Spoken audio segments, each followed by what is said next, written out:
Hello everyone, welcome back to the channel Concepts of Commerce, your virtual learning platform for all the concepts relating to commerce stream.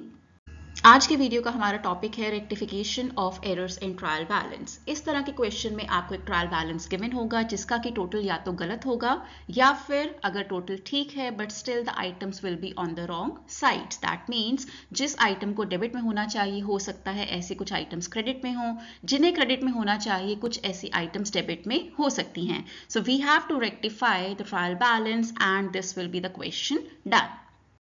इसके लिए एक simple सा trick आज मैं आपको बताऊंगी। When applied this trick with some logic it will give you cent% correct trial balance. The trick is using the word PARLS, that is PARLS. This word you have to use and it stands for P here is purchases, E is expenses, A assets, R is for revenue, R stands for liabilities and S for sales. यहाँ पर जो first three alphabets हैं P, E, A, they are to be debited.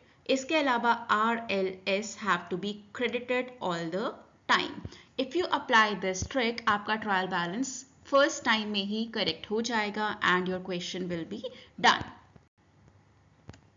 अब इस तरह का question आपके exam में आ सकता है where you have an incorrect trial balance framed. आपका जो ट्रायल बैलेंस है उसमें कुछ आइटम्स गलत प्लेस की गई हैं, that is why it is an incorrect trial balance जिसे आपको ठीक करना है। So we'll check each and every item one by one and using the trick and some logic we will be correcting the trial balance. सबसे पहले you have the capital given.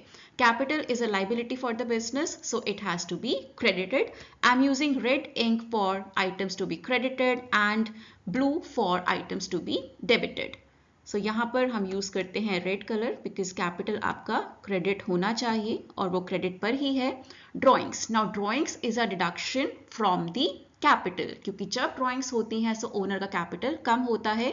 Now since we know कि capital is to be credited, हम simple logic use कर सकते हैं कि drawings हमारा debit होना चाहिए।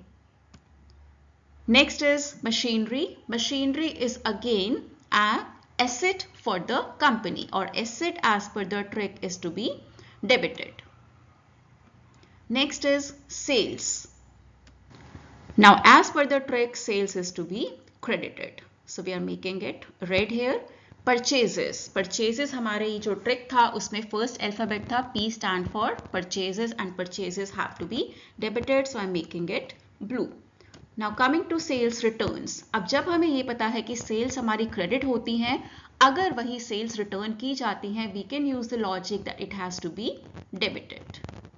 Same logic I'm applying to purchase returns also. क्योंकि परचेज हमारी डेबिट होती हैं so we can clearly say purchase returns should be credited. Wages एक expense है and we know expenses have to be debited. Expense का balance हमेशा debit होता है एज पर nominal account also, so I am making it blue.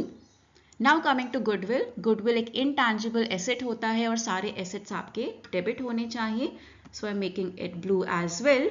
Interest received, interest received is a income for the company, revenue हम बोल सकते हैं and revenues have to be credited and as per nominal account also we know कि expenses are to be credited, so I'm making it red. Discount allowed, discount allowed expense होता है business के लिए क्योंकि इससे आपका आने वाला पैसा कम हो रहा है, एक तरह का लॉस या एक्सपेंस हम बोल सकते हैं बिजनेस के लिए, so it is to be debited. Bank overdraft, clearly आपने बैंक में जितना पैसा रखा था उससे ज्यादा आप यूज कर चुके हैं, ओडी है आपका बैंक का, it is a liability so it has to be credited. Bank loan again आपकी एक लाइबिलिटी है so it has to be credited. Debtors, debtors assets होते हैं so it will be debited. Creditors again liability होती है so it has to be credited.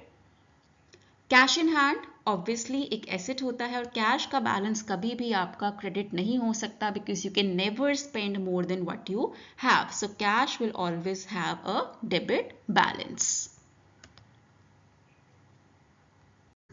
अब यहाँ पर मैंने सभी आइटम्स को ठीक जगह पर रख दिया है। जिन्हें डेबिट पर आना था they have been placed on the debit side, जिन्हें क्रेडिट पर आना चाहिए they have been placed on the credit side and we are having equal total on both the sides, that is debit and credit. Total is not visible on the screen because it was a bit long than the slide we had. So the total for both the sides is 2,17,000 rupees. आप भी इसे check कर सकते हैं. You can make the total yourself as well. And last column you can make for the total on both the sides जो मैंने बनाया था but it's not visible on the screen. And दोनों ही side पर you will write 2,17,000 and this is your correct trial balance framed.